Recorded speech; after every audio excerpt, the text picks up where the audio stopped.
Il est 20 h, c'est l'heure de votre journal.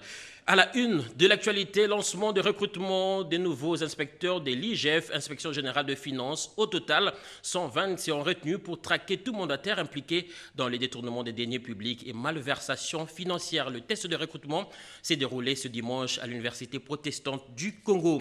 C'est le 31 octobre de chaque année, la célébration de la journée de l'épargne, journée qui met l'accent sur l'importance d'économiser de l'argent pour sécuriser son lendemain et même l'économie nationale. C'est une vertu, une pratique fondamentale pour le progrès social de chaque individu. En RDC, le taux d'épargne reste faible. Beaucoup ne font pas toujours confiance aux banques commerciales, d'où il faut une sensibilisation en vue de mobiliser les ressources internes pour booster l'économie de notre pays. Un dossier à suivre dans ce journal. Vous aurez également droit à la rétrospective de la semaine, question de vous mettre au parfum de l'actualité de la semaine qui se termine. Mais tout d'abord, l'actualité.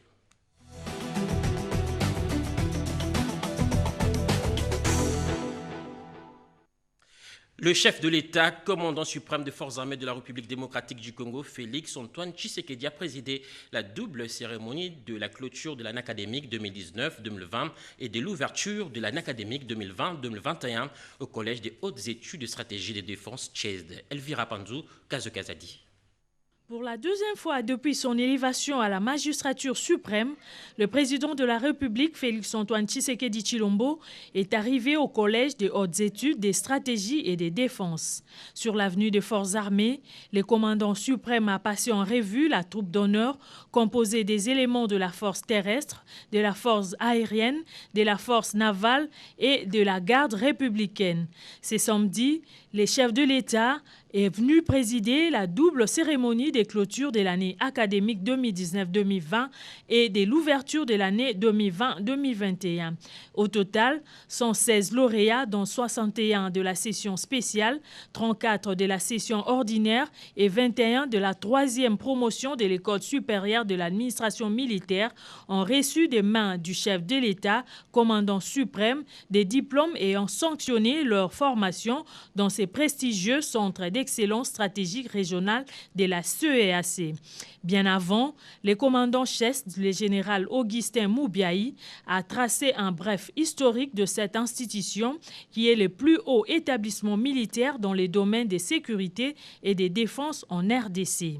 Le Collège des hautes études de stratégie et de défense, CHED en sigle, a été créé par la volonté du chef de l'État le 5 janvier 2016 dans un contexte de réforme des FARDC. À travers les deux sessions de formation qu'il organise, à savoir une session ordinaire réservée aux officiers généraux et colonels et une session spéciale ouverte à des hauts cadres civils, le CHED est le plus haut établissement de formation des officiers généraux et colonels des FARDC ainsi que des hauts cadres civils assumant des hautes responsabilités au sein des institutions publiques. Fortement inspiré des modèles français, le CHED bénéficie des formations données par des instructeurs français de l'Institut Thémis. Son directeur général a pris la parole pour relever le génie de ses lauréats. Thémis a essayé de transmettre le maximum de l'expertise très large dont l'Institut dispose afin d'accélérer votre marche en avant vers la pacification du pays et vers l'autonomie stratégique en matière de sécurité et de défense. De son côté, le chef d'état-major général de FARDC, le général d'armée Célestin Mbala, a salué l'attention particulière dont bénéficie l'armée de la part du chef de l'État, commandant suprême. Il a aussi annoncé l'ouverture dès janvier 2021 de l'école des guerres de Kinshasa, créée grâce à la coopération franco-congolaise. Permettez-moi de rendre un vibrant hommage au commandant suprême des forces armées de la République démocratique du Congo pour la vision de faire des forces armées de la République démocratique du Congo une armée moderne, républicaine, professionnelle, pétrie des valeurs civiques, patriotiques et respectueuse de toutes les questions liées aux droits de l'homme et au droit international humanitaire. Il convient de noter que des officiers supérieurs venus du Rwanda, du Burundi, du Congo-Brazzaville, de la Centrafrique, du Gabon et des Sao Tomé et Principe ont reçu cette formation de haut niveau. Messieurs, Sur ce, je déclare close l'année académique 2019-2020 au Collège des hautes études de stratégie et de défense et à l'École supérieure d'administration militaire et ouverte l'année académique 2020-2021. Le gouvernement a été représenté par son Premier ministre, le Sénat par son vice-président et l'Assemblée nationale par son deuxième vice-président. Gratuité de l'enseignement de base, parlons-en. La question sur l'amélioration du traitement des enseignants était au cœur de la réunion entre gouvernement et syndicats de l'EPST. À l'issue de cette rencontre, le vice-premier ministre, le ministre du Budget et le ministre d'État de l'enseignement primaire, secondaire et technique ont rassuré les professionnels de la Craie Blanche que la solution sera trouvée. Suivez. Je déclare ouvert les travaux d'évaluation du protocole d'accord entre les banques syndicales du sous-secteur de l'EPST et le banc de l'employeur que nous sommes. Je vous remercie. Des applaudissements nourris pour saluer le début très attendu des travaux d'évaluation du protocole d'accord de Bibois, conclu le 18 décembre 2019 entre le gouvernement et l'intersyndicale de l'EPST. 10 mois plus tard, et dans le but de privilégier un partenariat fondé sur le dialogue social et les engagements pris par les deux parties, l'évaluation de ce protocole d'accord s'impose pour conjointement être fixée sur son niveau d'exécution. C'est donc devant le vice-premier ministre du Budget, le ministre d'État à l'EPST, le ministre de la fonction publique ainsi que le vice-ministre, ministre des Finances et celui du Budget que l'intersyndicale de l'EPST a dit tout son optimisme quant à ce.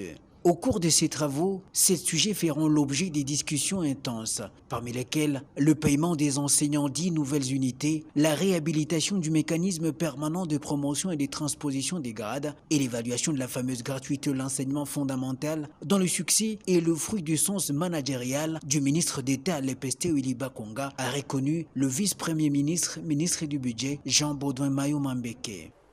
Le président de la République, chef de l'État, a décidé de rendre l'enseignement primaire gratuit ainsi que le prescrit notre Constitution.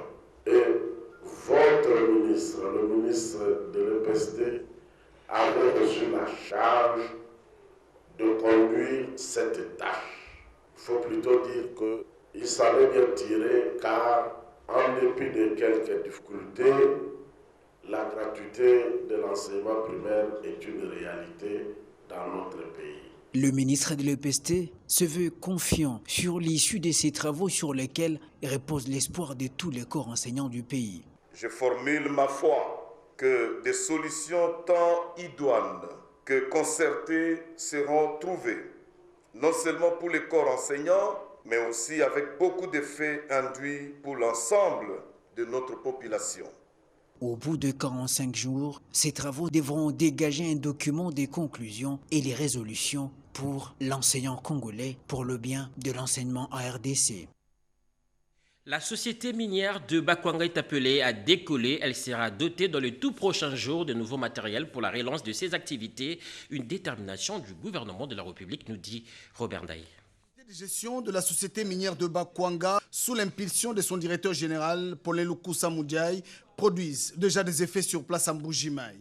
L'appel du président de la République, Félix-Antoine Tshisekedi Tshilombo, pour mettre la main à la pâte et participer à la relance de l'AMIBA vient de trouver un écho favorable auprès de Tierman Company. Grâce au partenariat gagnant-gagnant avec la société Sami, des engins de haute facture pourraient être acheminés en Mbuji-Mayi pour booster la production de la société minière de Bakwanga. Une forte délégation de l'entreprise Tierman Company, avec à sa tête son directeur général, Thierry Moulambala Monga, a visité les polygones de l'AMIBA avec des propositions alléchantes, 2 engins pour augmenter la production de l'AMIBA. La délégation de Tierman a reçu des explications du directeur technique de l'AMIBA sur les causes réelles de la descente aux enfers de cette grande société pourvoyeuse de l'économie congolaise. Ces équipements concernent l'usine de traitement de diamants et des camions bennes. L'AMIBA, qui avait déjà marqué son accord pour l'acquisition après commande de ces équipements, est prête, avec son directeur général, Paulin Lukusa Moudiaï, à accélérer la production de l'AMIBA et donner au gouvernement congolais les moyens de sa politique. Comme je le disais au début de ce journal, l'inspection générale de finances vient de lancer le recrutement de nouveaux inspecteurs. Au total, 120 seront retenus pour traquer tout mandataire impliqué dans le détournement de deniers publics et malversation financière. C'est aujourd'hui qu'a eu lieu le test de recrutement à l'Université protestante du Congo en présence de l'inspecteur général Jules Alinguete, nous apprend Cédric Kenina. L'inspection générale des finances se tient prêt et met en place, comme on réunirait les pièces du puzzle, une armée d'inspecteurs pour faire face aux fossoyeurs de l'économie nationale. L'inspecteur général des finances, chef des services, Jules Alinguete et son adjoint se sont rendus sur les lieux de test de recrutement de ces nouveaux inspecteurs à l'UPC pour se rassurer de la qualité du test et son déroulement.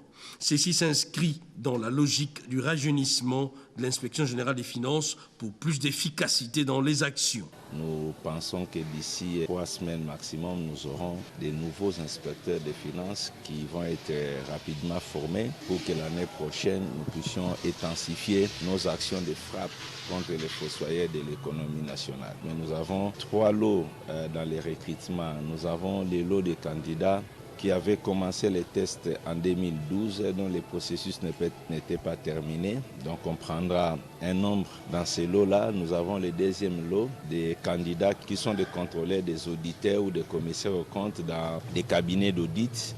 C'est PricewaterhouseCoopers qui organise ce test pour le compte de l'inspection générale des finances. Nous avons identifié les différents candidats qui étaient convoqués à ce test. Et nous sommes à 249 candidats. Dans la finalité, 120 candidats seront retenus, évidemment ceux-là qui répondront aux critères et profils pour mener la lutte acharnée contre les détourneurs et autres. Accomplir ainsi la tâche leur assignée par le chef de l'État Félix-Antoine Tshisekedi, qui tient à une gestion orthodoxe des deniers publics. Le national de finances vient de procéder au lancement du concours d'admission. C'était en présence du directeur général de cet établissement, Jean-Paul Niembo, qui a lancé ses épreuves. Rikindouzi, Henri Alimassi. L'École nationale des finances, NF, dans sa mission de former les techniciens et spécialistes des finances, vient d'organiser ce dimanche, 1er novembre 2020, le concours d'admission à ce prestigieux établissement. Comme dans les 26 provinces du pays, Kinshasa, la capitale, a reçu ses candidats. Arrivés sur les sites tôt le matin, c'est pour les formalités d'usage avant la passation des épreuves. Les listes affichées par ordre alphabétique ont indiqué à chacun son auditoire, ce dans le strict respect des mesures barrières contre la Covid-19. 8 heures de Kinshasa, le directeur général de l'ENF, Jean-Paul Niembo Tampakanya, lance le début du concours. Il comporte sur les mathématiques et le français pour tous les candidats et spécifiquement, selon la filière, des questions liées aux impôts, la douane, le budget et la gestion des régies financières provinciales. Le mot qu'on peut ajouter, c'est de remercier les autorités qui ont bien voulu que l'École nationale des finances puisse continuer dans sa mission de former à travers le pays. Nous sollicitons que les gouverneurs de province ainsi que les responsables des régies financières des recettes de pouvoir accompagner l'installation des antennes de l'ENF afin de couvrir la formation de ceux qui sont exclus par le critère d'âge, parce que ceux qui passent le concours maintenant ont au plus 40 ans d'âge et un diplôme de graduat au moins. Nous voulons que ceux-là qui sont exclus par les critères d'âge et de diplôme soient formés sur place dans les provinces. Accompagné du directeur des formations professionnelles Fidèle et Bengo et d'autres membres du conseil de l'école, le directeur général de l'ENF s'est déclaré satisfait du bon déroulement des épreuves et a annoncé la clôture officielle de l'année de formation en cours le samedi 7 novembre 2020 qui sera couplée à l'ouverture de l'année de formation 2020-2021 à l'ENF. L'épouse du chef de l'État, Denise Nyakero Tshisekedi, est allée à la rencontre du chef du mouvement politico-religieux, Boundoudia Mayala Némonantemi, qui lui a parlé de ses préoccupations politiques et même de la vision de son mouvement sur l'émancipation de la femme. Patrick Michel Mokoui Naishakala.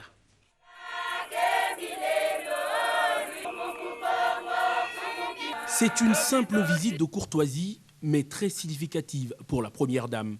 L'épouse du chef de l'État, qui revient il y a quelques semaines du Congo central, a tenu à rencontrer ce notable Congo retranché dans son domicile après sa dernière hospitalisation. Pendant plus d'une heure, Némonantemi a exposé à la première dame quelques préoccupations d'ordre sociopolitique auxquelles son regroupement et lui sont confrontés. Le leader de Boundoudia Mayala a plaidé pour la libération de ses adeptes détenus dans différentes prisons à travers le pays, avant de solliciter l'appui de l'épouse du chef de l'État pour organiser les funérailles de ceux d'entre eux qui ont perdu la vie lors des récents événements malheureux de Songololo. Ce notable du Congo central a également informé l'épouse du chef de l'État des activités de soutien aux veuves et orphelins organisées par son regroupement à l'image de la vision de la première dame. Denise Nyakero Tshisekedi, qui a prêté une oreille attentive au discours de l'ancien député, a promis d'en parler au président de la République dans le souci d'accompagner les natifs du Congo central à solidifier leurs liens fraternels. L'épouse du chef de l'État était accompagnée de 2 membres du gouvernement et originaire de la province chère à l'ancien président Joseph Kasavubu.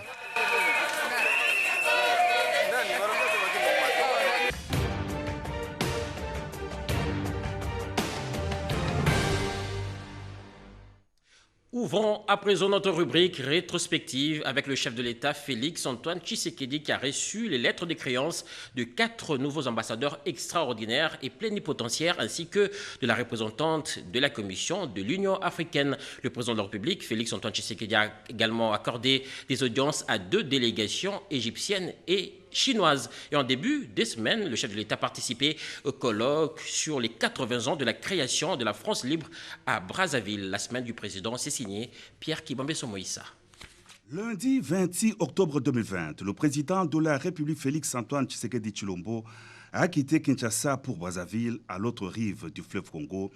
Dans la capitale de la République du Congo, le chef de l'État est allé, à l'invitation de son homologue Denis Sassou Nguesso, participer aux manifestations commémorant le 80e anniversaire du manifeste de Brazzaville, marqué notamment par le colloque sur la création de la France libre par le général de Gaulle. Placé sous le thème principal de Gaulle et Brazzaville, une histoire partagée entre la France, l'Afrique et le Congo, le colloque s'est tenu à Brazzaville en présence des présidents Denis Sassou Nguesso, Félix Antoine Tshisekedi Tshilombo, Idriss Déby du Tchad et Archange Touadéra de la République centrafricaine. Parmi les intervenants du haut de la tribune du Palais des Congrès de Brazzaville, le président de la République Félix Antoine Tshisekedi Tshilombo a lancé un appel à l'engagement et à la solidarité africaine pour éradiquer les forces négatives terroristes qui sèment la désolation dans la partie est de la RDC. Le chef de l'État a par ailleurs rappelé que le Congo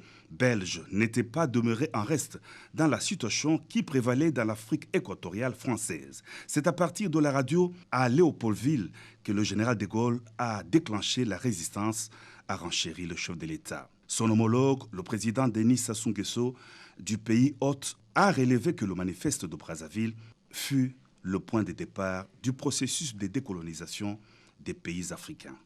En marge du colloque de Brazzaville, le chef de l'État, Félix Antoine Tshisekedi Tshilombo, a eu des entretiens avec son homologue congolais Denis Sassou Nguesso. Le tête-à-tête a tourné autour des questions d'intérêt commun entre la RDC et le Congo-Brazzaville.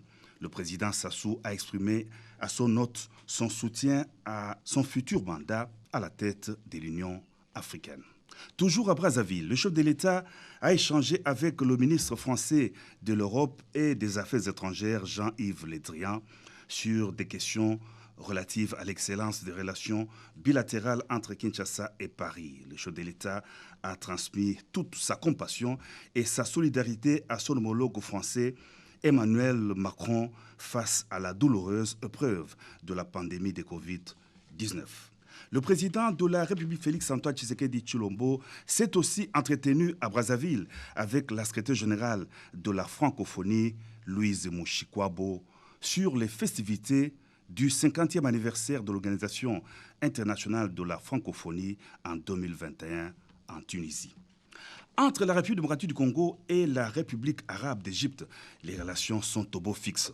L'heure est à la redynamisation de la coopération bilatérale militaire entre les deux pays. Une forte délégation d'officiers généraux de l'armée égyptienne vient de séjourner à Kinshasa, reçue au Palais de la Nation. La délégation a transmis au président de la République Félix Antoine Tshisekedi Tshilombo un message de son homologue égyptien Abdel Fattah al-Sisi. L'Égypte est un partenaire traditionnel de la RDC, a indiqué le général Mohamed Hegazi, chef de la délégation, au sortir de cette entrevue à laquelle a pris part le général Mbala Monsensé, chef d'état-major général des FARDC. Excellence des relations bilatérales également avec la Chine. La Société minière internationale est allée exprimer au chef de l'État son soutien aux efforts pour le développement en RDC. Une délégation de cette entreprise composée des sujets chinois et congolais a été reçue par le président de la République. 6 communes exploitent le cuivre et le cobalt à Kolwezi. Ces grands projets sino-congolais financent les investissements et contribuent au développement du pays. 4 ambassadeurs extraordinaires et plénipotentiaires et la représentante de la Commission de l'Union africaine ont présenté le jeudi 29 octobre leur lettre de créance au président de la République Félix Antoine Tshisekedi Tshilombo. Reçu le premier, l'ambassadeur Oliver Schnackenberg a présenté ses lettres de créance au chef de l'État en qualité de représentant de la République fédérale d'Allemagne en RDC. Docteur en droit, il a assumé plusieurs charges diplomatiques, chef de poste adjoint au consulat général d'Allemagne à Madras, en Inde, à l'ambassade d'Allemagne à Kiev, en Ukraine, et à Hanoï, au Vietnam. Il a été aussi chef de division au consulat général à New York et à l'ambassade allemande à Téhéran, en Iran. Madame Calliope Penny Douti est l'ambassadeur extraordinaire et plénipotentiaire de la République hellénique en RDC. Elle a fait ses études en économie à l'université d'Aristote à Thessalonique. La diplomate Calliope a exercé les fonctions notamment de consul général de Grèce à Moscou, à la Fédération de Russie et d'ambassadeur désigné en Libye et en Éthiopie. Le Royaume d'Espagne est désormais représenté en RDC par son nouvel ambassadeur Carlos Bobles Fraga, ancien directeur général adjoint de coopération avec les pays arabes et la Méditerranée à l'Agence espagnole de coopération internationale.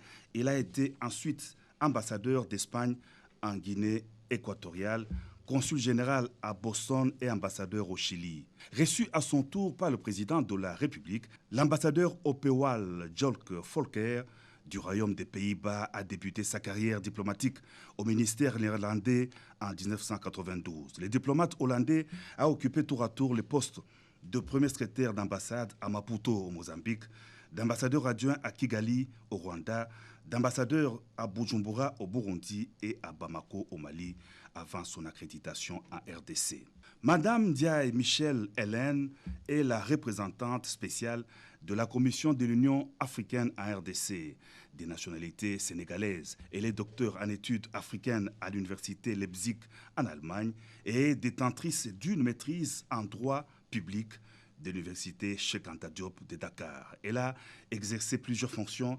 Elle a été notamment conseillère principale régionale au programme Paix et Sécurité en Afrique, directrice générale à l'Institut Nelson Mandela pour les études de développement et directrice générale à l'Institut africain de la citoyenneté institutionnelle. Elle a une résidence permanente à Johannesburg, en Afrique du Sud. C'est par cette dernière entrevue que le président de la République, Félix Antoine Tshisekedi Tshilombo, a clôturé la série d'audiences de présentation des lettres de créance. Et la semaine qui se termine a été riche en événements. On retient le dépôt du projet de budget exercice 2021 à l'Assemblée nationale, la rentrée judiciaire au Conseil d'État, le lancement de la campagne de vaccination contre la poliomyélite. Parmi les sujets qui ont retenu l'attention de notre rédaction la semaine en 5 minutes, c'est avec Serge Mata. Des radios communautaires édite un atelier de formation sur les techniques de production radiophonique dans le cadre de la lutte contre la pandémie actuelle du coronavirus Covid-19. Ont également pris une part active à ces rendez-vous les ministres d'État, ministre de la Communication et Médias David Jolino du Wampove Samakelele et celui de la Santé publique Dr Eteni Lungundo. La formation universitaire débouchant sur un diplôme de master professionnel en droit notarial est désormais assurée à l'École nationale de notariat.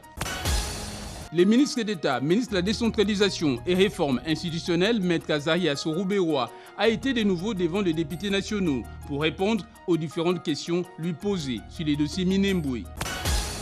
Comment lutter et réduire l'exode rural et ses conséquences en République démocratique du Congo? Un plan d'aménagement du territoire des villes congolaises a été présenté au Conseil économique et social. La campagne de vaccination de masse contre la poliomyélite destinée à protéger plus d'1 million d'enfants congolais a été lancée sur les 35 zones de santé que compte Kinshasa, la capitale. Au nom du Premier ministre Sylvestre Ilunga Lukamba, le vice-premier ministre, ministre des Budgets Jean-Baudouin Mayo Mambeki a présenté à l'Assemblée nationale les projets de loi des finances rectificatifs de l'exercice 2020. Micheline Sassa, de la première promotion des filles parachutistes de 1966 et également l'une des premières femmes générales de la RDC, a été honorée par la distinguée première dame Denise Nyakero Tshisekedi pour actes de bravoure et dévouement. Au cours de cette semaine qui s'achève, les ministres d'État, ministre chargé de la communication immédiate David Jolino du Wampove Samakelele a présidé la cérémonie de présentation officielle du magazine en version papier de la régie des distributions d'eau potable dénommée la Revue de l'eau.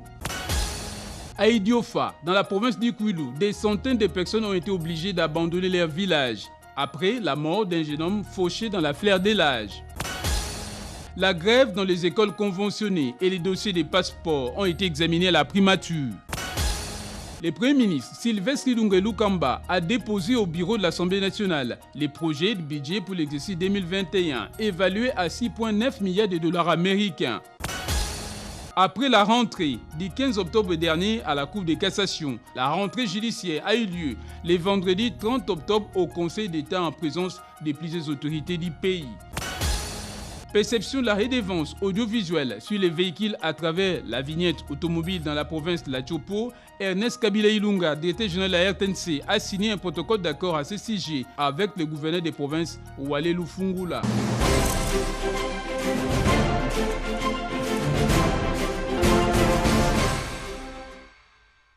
C'est le 31 octobre de chaque année, la célébration de la journée de l'épargne, une journée qui met l'accent sur l'importance d'économiser de l'argent pour sécuriser son lendemain et même l'économie nationale. Épargner, c'est une vertu, une pratique fondamentale pour le progrès social de chaque individu. En RDC, les taux d'épargne restent faibles. Beaucoup ne font pas toujours confiance aux banques commerciales, d'où il faut une sensibilisation en vue de mobiliser les ressources internes pour booster notre économie. Un dossier de Jeuni Dada Chabani.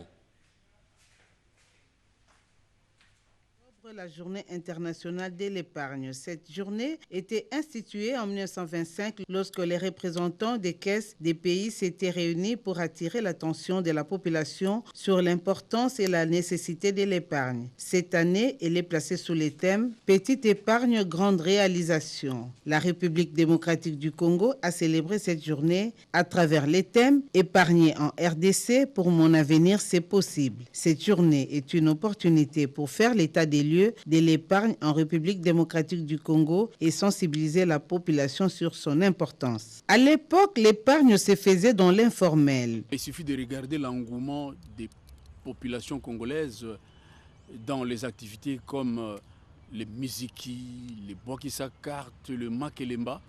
On peut aisément considérer que l'assertion ou la définition classique qui dit que l'épargne est le différentiel entre le revenu et la consommation devient trop simpliste et même dépassée parce que le Congolais est capable de mettre de côté de l'argent et arriver à financer des besoins fictifs. Les soucis du gouvernement est de formaliser cette pratique. La floraison des banques commerciales et institutions de microfinance permet à toutes les couches sociales de la population d'avoir accès aux services bancaires et d'épargner.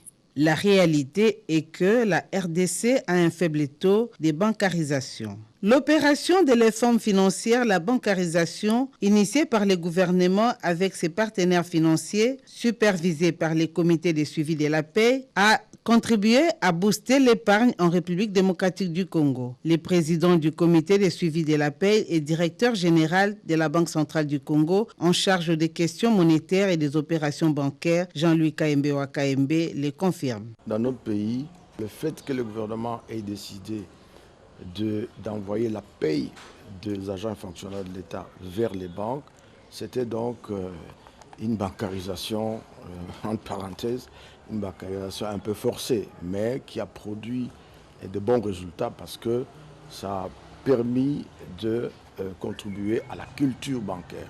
Lorsque les dépôts des banques augmentent, ça donne beaucoup plus de ressources aux banques, de sorte que les banques puissent avoir beaucoup de marge pour faire de crédit. Toutes les transactions au niveau des banques, l'État perçoit certaines taxes, même les intérêts sur les crédits que les banques octroient. Et donc toutes ces transactions-là sont sujettes au paiement des taxes, notamment la taxe sur la valeur ajoutée. Et cela également profite à l'État. La Caisse générale de l'épargne, la CADECO, la seule institution financière congolaise, actuellement n'est pas impliquée dans la paie des agents et fonctionnaires de l'État par voie bancaire. Elle plaide pour son incorporation dans cette opération. La CADECO, en tant qu'institution publique, soutient l'action du gouvernement dans ce que nous appelons communément la bancarisation ou l'inclusion financière. S'agissant de la paie des fonctionnaires, la CADECO n'est pas intégrée. C'est ainsi que le conseil d'administration de la CADECO a amorcé une série d'actions pour réintégrer ces systèmes afin de participer à cette opération dynamique à travers son réseau commercial constitué aujourd'hui d'une centaine de points de vente. La peur de perdre son argent dans les banques et institutions de microfinance qui tombent en faillite justifie aussi le faible taux de l'épargne. Face à cette inquiétude, la Banque des banques a pris toutes les dispositions pour sécuriser l'épargne en République démocratique du Congo. Nous avons par exemple les instructions qui demandent aux banques d'avoir des fonds propres solides. Ainsi donc, des instructions en rapport avec les fonds propres des banques. Pour le moment, nous avons demandé dernièrement aux banques de pouvoir constituer un capital équivalent en francs congolais de 30 millions de dollars. Tout simplement, c'est pour faire renforcer la solidité des banques. Et pourquoi les banques doivent être solides? C'est parce qu'en cas de perte, par exemple, la banque peut faire des crédits qui ne sont pas bien remboursés par rapport aux crédits, aux impayements, par exemple. La banque est obligée de provisionner et ces provisions peuvent se répercuter sur les comptes d'exploitation en termes de charges, tout comme en termes de pertes. Ainsi donc, les banques doivent avoir des fonds propres solides pour amortir les pertes. Donc, nous veillons à ce que les banques aient des fonds suffisants.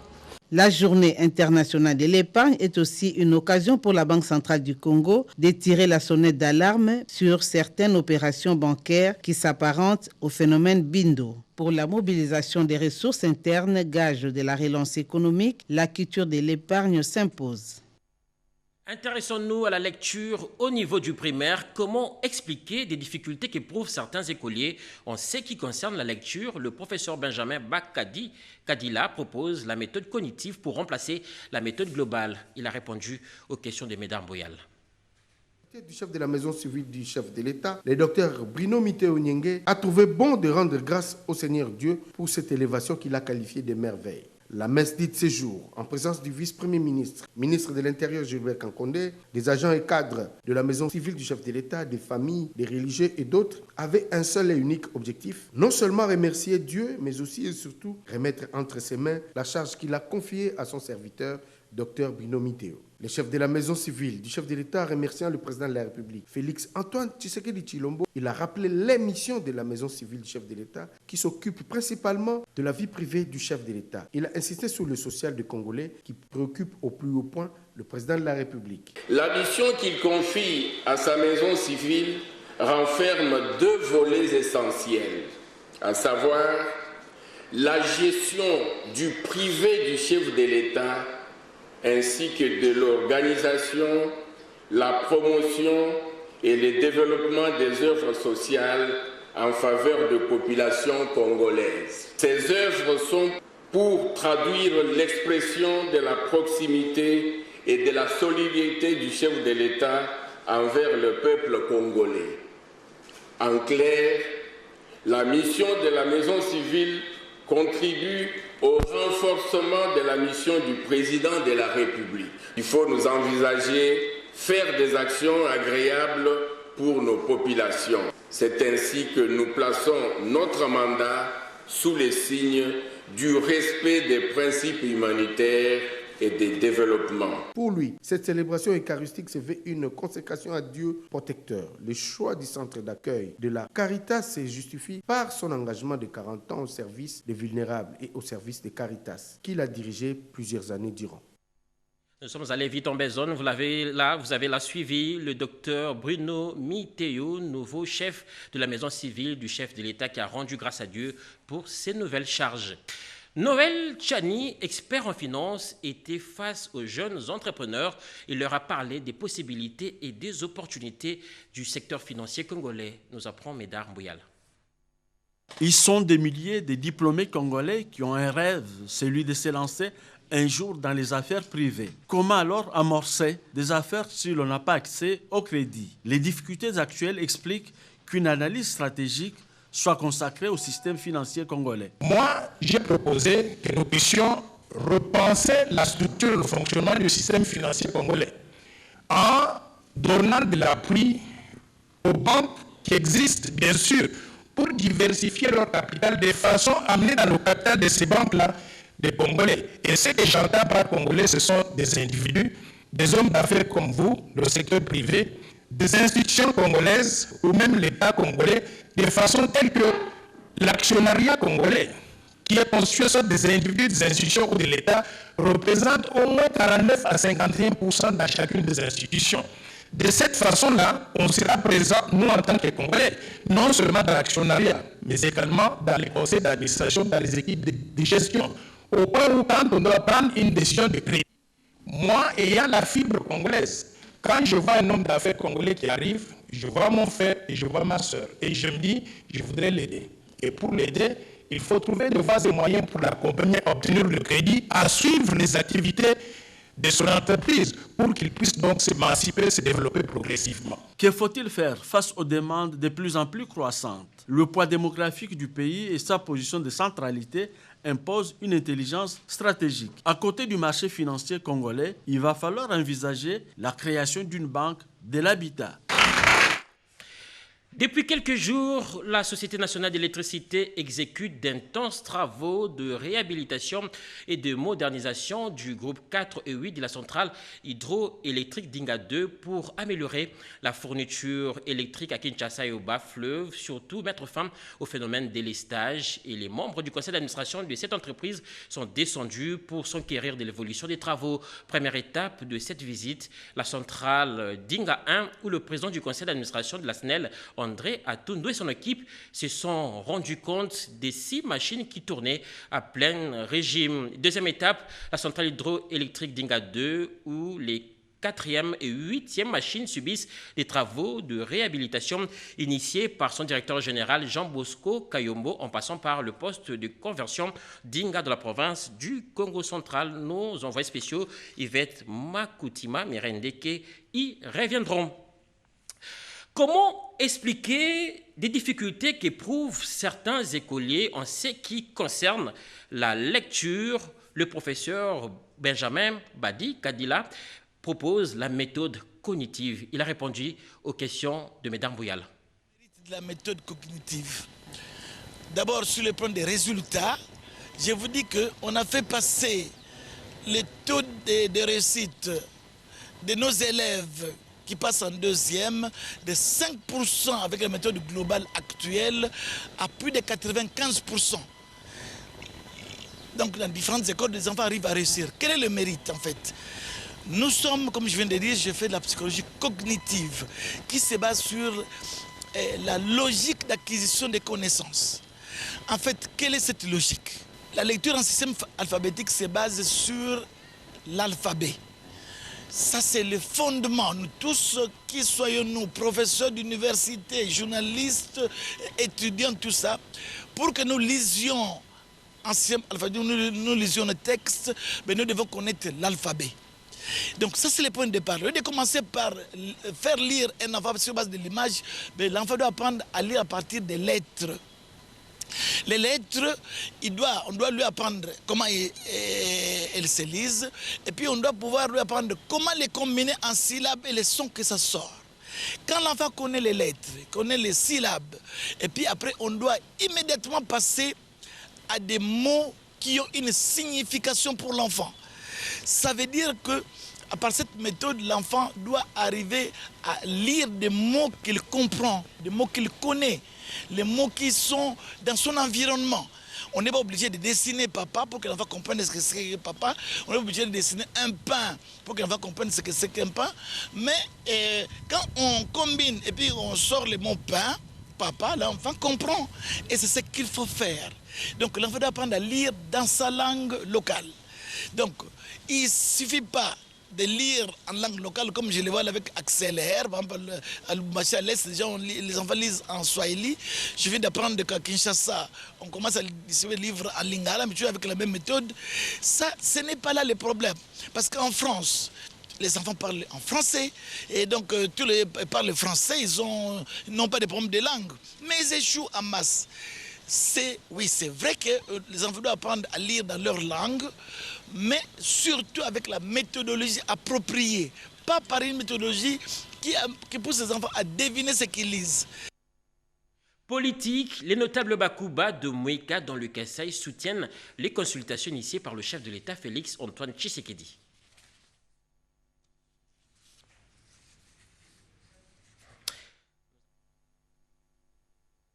Bakuba de Mouika dans le Kasaï.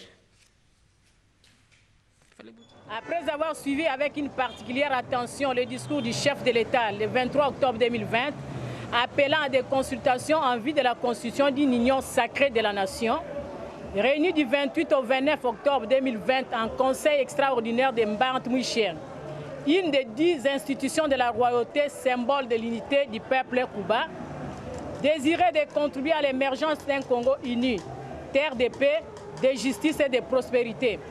Au regard de l'importance capitale des enjeux sociaux et politiques de l'heure, faisons la déclaration suivante. 1.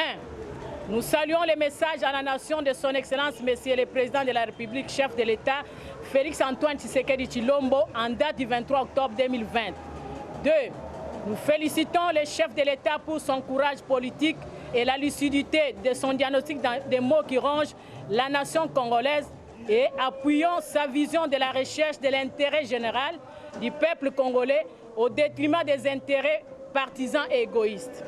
Nous soutenons l'initiative de former une union sacrée de la nation autour de l'action du chef de l'État comme voie idoine de sortie des crises.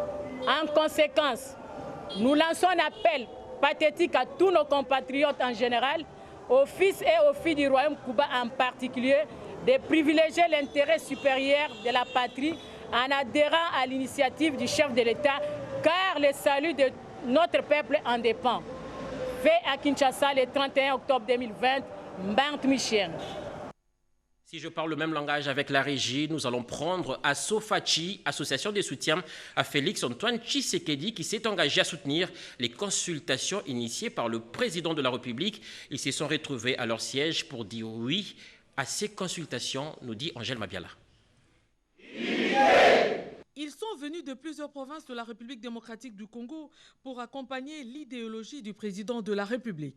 ASOFACHI, cette association de soutien à Félix Antoine Tshisekedi Tshilombo, se veut acquis à l'unité, à l'excellence pour un changement radical en vue d'un Congo meilleur. L'ASOFACHI renforce et réitère son soutien à son Excellence Félix Antoine Tshisekedi Tshilombo, chef de l'État, dans toutes ses actions. Elle appuie et s'allie à son appel aux consultations nationales, voie sanitaire pour la refondation d'un État de droit. La SOFACHI les invite à intégrer la vision du chef de l'État. Les consultations sont une voie et la SOFACHI est prête à apporter son expertise à consultation pour répondre à l'appel du chef de l'État. Bientôt, Assofachi mettra en œuvre les actions de grande envergure sur le terrain. Un de Fils Maison s'est dit prêt à soutenir les consultations initiées par le garant de la nation qui prône l'unité et le changement. Et le président de la République a lancé un appel au peuple congolais, à tous les acteurs sociopolitiques pour constituer l'union sacrée de la nation. Eh bien moi, personnellement, je m'inscris, j'apporte mon soutien au président de la République, parce que si le président de la République échoue, c'est notre peuple, c'est notre pays qui a échoué. Si le président de la République réussit dans ses efforts pour sortir le pays de la situation grave dans laquelle il se trouve aujourd'hui, nous tous, nous allons réussir. Pour ses compatriotes, il est temps de se serrer les coudes pour tirer notre pays du gouffre dans lequel il se trouve. Le président de la République ne peut pas livrer cette bataille seul. Nous avons le devoir de le soutenir pour réussir ces combats, disent-ils. Les membres de l'association de soutien à Félix Antoine Tshisekedi Tshilombo sollicitent l'implication de toutes les Congolaises et de tous les Congolais de s'approprier ces consultations qui tombent à point nommé. Au chapitre toujours de la politique, le porte-parole du parti cher à Gabriel Mokia soutient ces consultations politiques en vue de la création de l'Union sacrée de la nation. On l'écoute. Le mouvement des démocrates congolais, MDCO, en sigle, parti politique cher au président Mokia Mandembo Gabriel, a suivi avec une attention particulière et soutenu le message du chef de l'État à la nation du 23 octobre 2020 et en dégage les points majeurs ci-dessous. Le MDCO et son président national, Mokia Mandembo Gabriel, retiennent la constance de la politique sociale du président de la République et chef de l'État, son Excellence Félix Antoine Tshisekedi Tshilombo, qui met en avant-plan le peuple congolais, lequel l'a choisi pour présider à sa destinée. Le MDCO et son président national saluent le courage et la bravoure du chef de l'État qui, animé par les soucis de privilégier l'intérêt supérieur de la nation, a rappelé non seulement la primaire, mais aussi la sacralité de ses prérogatives constitutionnelles auxquelles aucun accord politique, quelle qu'en soit la substance, ne peut déroger. Le MDCO et son président national accueillent favorablement l'idée de la mise en place de l'Union sacrée pour la nation dans l'optique de rallumer la flamme du légendaire patriotisme congolais et constituer un solide bloc de nationalistes plus-denses à même de contrecarrer les velléités funestes des ennemis de l'État et du peuple congolais. Le MDCO et son président national s'approprient les consultations présidentielles, exhortent tous les leaders nationalistes, partis politiques et organisations associatives à y prendre part et invitent le peuple congolais à soutenir toutes les résolutions qui en découleront, et cela pour l'intérêt supérieur de la nation. Ainsi se termine cette édition de 20h. C'était un réel plaisir de vous informer. Bon début de semaine à toutes et à tous. Surtout, restez branchés sur la radio-télévision nationale congolaise à 22h. Retrouvez Malumbela pour une autre session d'actualité. Merci. Au revoir.